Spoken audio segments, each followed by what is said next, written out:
Hello friends, कैसे हैं आप सब। आई होप आप सब अच्छे होंगे फ्रेंड्स। और ये देखिए, मैं अपने ऊपर का किचन गार्डन जो है वो आपको दिखा रही हूँ। ये जो है अरबी लीव्स है, जिसका कई कढ़ी रेसिपी मैं अपनी चैनल में डाली हुई हूँ। और यहाँ पर ये एक फ्लावर है, इसका नाम तो नहीं मालूम, हम लोग बिच्छी फूल बोलते हैं। और हथजोड़ का भी पेड़ उसी में लगा हुआ है। और ये है एलोवेरा, और ये है राहेर या तुअर दाल जो बनता है वो। ये सो प्लांट है, इसका नाम तो पता नहीं। और ये है चेरी टोमेटो। चेरी टोमेटो को भी रेसिपी मैं अपने चैनल में डाली हुई हूँ, चेक कर सकते हैं आप। और अभी छोटा छोटा चेरी से टमाटो इसमें फला हुआ है, अभी लाल नहीं हुआ है। जब वो लाल हो जाएगा तो फिर मैं आपको दिखाऊंगी। अभी देखिए पीला हल्का सा होना शुरू हो गया, फिर ये लाल हो जाता है, फिर इसे हम यूज़ कर सकते हैं। और ये है मिंट लीव्स, तो देख सकते हैं मिंट लीव्स भी कितना सुंदर है। और ये है उड़द दाल जो बनता है वो उसका भाजी है। तो इसी भाजी को आज मैं तोड़ने के लिए आई हुई हूँ, और इसकी एक बहुत ही टेस्टी रेसिपी मैं आप लोग से शेयर करूँगी। तो ज़रूर वीडियो को लास्ट तक देखिएगा। और न्यू रेसिपी है ये आपके लिए, और शायद हो सकता है यूट्यूब में ना हो इस प्रकार की रेसिपी। और जैसे कि आप सभी जानते हैं कि छत्तीसगढ़ की 36 भाजी, 36 से भी कई प्रकार के ज़्यादा भाजी मेरे चैनल में आपको मिल जाएगी, तो प्लेलिस्ट चेक कर सकते हैं। तो आज एक और नई यूनिक भाजी मैं आपसे शेयर करने वाली हूँ। तो ये है उड़द दाल जो बनता है उसका भाजी है, तो उसे तोड़ के मैं ले आई हूँ। और ये देखिए चना दाल को भिगा दी थी, और इसको अब मैं कुकर में डाल दी हूँ। और इसमें एक बैगन भी काट के डाल दी हूँ। और जो वो हम लोग भाजी लाए थे उसे धो के हम इसमें डाल देते हैं। चाहो तो आप इसे कट भी कर सकते हैं, पर मैं इसे कट नहीं की हूँ, नरम है, ये पक जाएगा, इसलिए उसको ऐसे ही धो के डाल दी हूँ। और यहाँ पर 2 टमाटर भी डाल देती हूँ कट करके। और यहाँ पर डाल देंगे नमक और हल्दी स्वाद अनुसार। उड़द दाल की भाजी जो है खट्टे में बनाया जाता है, जो कि बहुत टेस्टी लगता है। और उसके बाद इसे हम 2 सीटी आने तक इसे हम पका लेते हैं। दाल को मैं थोड़ा सा आधा कप पानी में भिगाई थी, तो बस उतना ही पानी हमने डाला था, बाकी हमें पानी और नहीं डाला है, क्योंकि टमाटर और भाटा से पानी ऑलरेडी छूटता है। अब इसके बाद देखिए ये दही ले ली हूँ। दही में 2 चम्मच से 2 छोटा चम्मच बेसन डाल के इसे मैं फेंट लेती हूँ। और उसके बाद चाहो तो आप यहाँ पर 1 गिलास पानी डाल सकते हैं, नहीं तो हम बाद में जब हम कढ़ी में डालेंगे उस टाइम में भी डाल सकते हैं। जब भी आप डालें, दोनों प्रकार आप कर सकते हैं, जो आपको ठीक लगे। तो पहले हम बेसन को पहले फेंट लेते हैं। उसके बाद आप चाहो यहाँ पे दही को थोड़ा पतला करना, तो थोड़ा सा पानी, 1 गिलास तो ज़्यादा हो जाएगा, बस आधा गिलास से भी कम पानी, जितना ज़रूरत हो समय के अनुसार देख के आप डाल सकते हैं। कि हमारा भाजी जो है वैसे हमको गाढ़ा ही बनाना है, एकदम ज़्यादा फीका नहीं बनाना है, क्योंकि भाजी है ये, कढ़ी में थोड़ा सा फीका करना पड़ता है। इसलिए पानी में अभी ऐड नहीं कर रही हूँ, बाद में इस बर्तन को धोते हुए हम डालेंगे जब सब्जी बनाने डालेंगे तो। और कुकर को अब यहाँ पर खोल लेते हैं।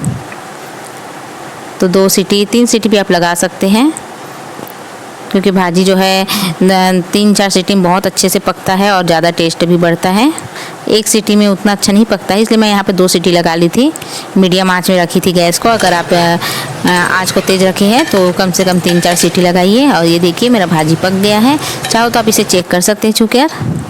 अब यहाँ पर मैं 2 टेबल स्पून तेल गरम कर लेती हूँ इसे तड़का लगाने के लिए। यहाँ पर हरी मिर्च डाल देती हूँ, आप यहाँ पर लाल मिर्च भी डाल सकते हैं, सूखा लाल मिर्च। और यहाँ पर 2 प्याज कटा हुआ डाल देती हूँ, और 4 हरी मिर्च। हरी मिर्च की जगह यहाँ पर लाल मिर्च भी आप ले सकते हैं। मेरे पास लाल मिर्च तो नहीं था, इसलिए मैं नहीं ली, क्योंकि सूखा लाल मिर्च मेरा भी बरसात में थोड़ा सा ख़राब जैसे हो गया था, तो मैं यूज़ नहीं की हूँ। न्यू जब मंगाऊँगी तब डालूँगी। और उसके बाद इसे हम गोल्डन ब्राउन होने तक प्याज को यहाँ पर पकाते हैं। जब गोल्डन ब्राउन जब प्याज होता है तो बहुत ही अच्छा टेस्ट बढ़ जाता है। और ख़ासकर अगर हम कोई भी खट्टा सब्जी बनाते हैं, कोई या खट्टा भाजी वगैरह, तो फिर उसमें प्याज डालोगे तो ज़्यादा टेस्ट बढ़ता है। इसीलिए यहाँ पर मैं प्याज डाल रही हूँ, लहसुन बिल्कुल यूज़ नहीं की हूँ यहाँ पर। तो देखिए गोल्डन ब्राउन हो गया है।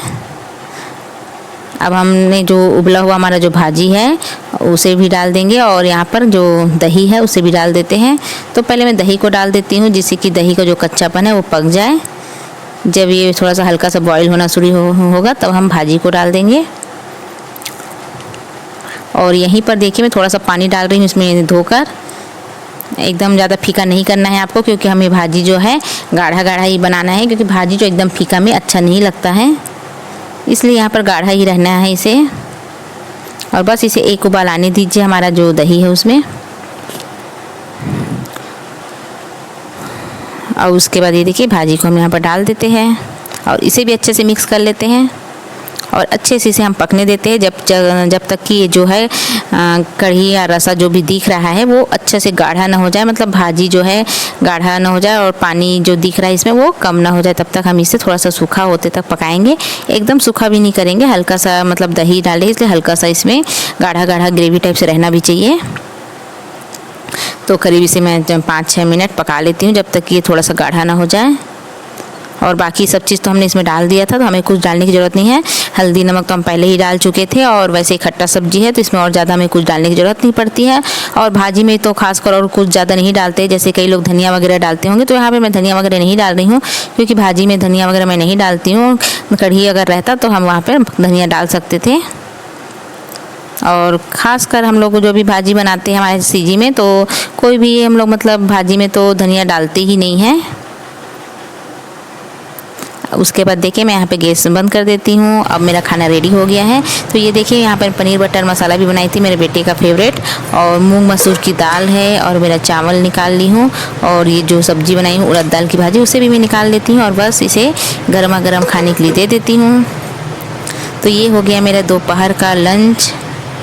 और उसके बाद मैं आपसे शेयर करूँगी मेरा रात में हम लोग क्या खाएँगे। तो दोपहर में मैं देख सकते फ्रेंड ये सब बनाई थी। और उसके बाद ये देखिए रात का मैं आपको दिखा रही हूँ। तो रात में मैं सिर्फ रोटी बना रही हूँ, क्योंकि मेरे बेटे को रोटी पसंद है, और दोपहर में चावल खाया था, तो पनीर का सब्ज़ी जब उसे बनता है तो खासकर उसे रोटी खाना ही रहता है, तो उसके लिए मैं यहाँ पर रोटी बना देती हूँ। और मेरे हस्बैंड है उसे ज़्यादा चावल पसंद है, तो उसके लिए मैं चावल बना दी हूँ। तो रोटी में भी एक टिप्स मैं आपको देना चाहूँगी। जैसे कई लोग रोटी को जो है डायरेक्ट हम गैस पे जो सेकते हैं, उससे क्या होता है गैस बनता है पेट में। तो आप कभी भी अगर रोटी बनाते हैं तो फुल्का रोटी बनाइए, मतलब तवे में ही आप उसे एक कॉटन का साफ़ सुथरा कपड़ा ले लीजिए, और उसी से ही इसे चारों तरफ घुमाकर फुला लीजिए। इस टाइप से अगर आप रोटी बनाते हैं लोहे की तवा ही यूज़ कीजिए, या फिर मिट्टी का जो तवा होता है वो यूज़ कीजिए। तो उससे क्या होता है लोहे जो है तवा है, मतलब आयरन, वो हमारे रोटी में आ जाता है, और हमें बहुत ही अच्छा आयरन मिल जाता है। तो कभी भी अगर आप रोटी बनाते हैं तो उसे तवा में ही चारों तरफ घुमाकर फुलाइए, जिससे कि आपका रोटी तो फूलेगा ही, साथ में आपको पेट में अगर गैस वगैरह बनता है वो नहीं बनेगा। तो देखिए साफ़ सुथरे मैं कॉटन का कपड़ा रखी हुई हूँ, और इसी में ऐसे जब हम दबाते हैं तो धीरे धीरे वो अच्छे से फूलने लग जाता है, और उससे रोटी में जो कलर आता है ब्राउनिश, वो बहुत ही अच्छा दिखता है। ब्राउन ब्राउन टाइप से जो कलर आता है बहुत अच्छा दिखता है, और इसमें आयरन भी आ जाता है, और हेल्थ के लिए अच्छा होता है। लेकिन जब हम गैस पे फुलाते हैं तो वो रोटी जो है हमारे हेल्थ के लिए बिल्कुल अच्छा नहीं होता है। वो इसलिए क्योंकि जिस गैस है ये एलपीजी गैस होता है, और गैस में बनी रोटी जो है वो गैस ही करेगा अगर हम उसमें फुलाएंगे तो। और गांव में अगर चूल्हा वगैरह में अगर हम फुलाते हैं तो वो प्रॉब्लम नहीं करता है, पर अगर गैस में अगर फुला रहे हैं तो प्रॉब्लम करता है। इसलिए अगर रोटी है उसे फुल्का बनाइए। और ये देखिए मेरे बेटे के लिए यहाँ पर मैं निकाल दी हूँ रोटी और सब्जी। वो पनीर की सब्जी बस में ही खाएगा, और वो खट्टा सब्जी तो नहीं खाएगा।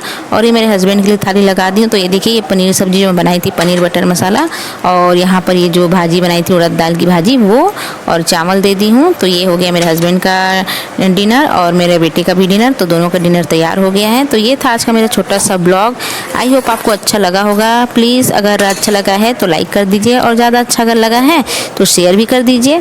तो चलिए फ्रेंड, हम अगले ब्लॉग में और आपसे मिलते हैं और एक अच्छी नई रेसिपी के साथ। और ये यूनिक रेसिपी आपको कैसा लगा उड़द दाल की भाजी, इसे ज़रूर कमेंट करके बताइएगा। और अगर आपको इसका पेड़ कैसे उगाना है वो अगर आपको चाहिए तो कमेंट करके बोलिएगा, तो मैं आपको उसको कैसे उगाना है ये भी आपको बता दूंगी।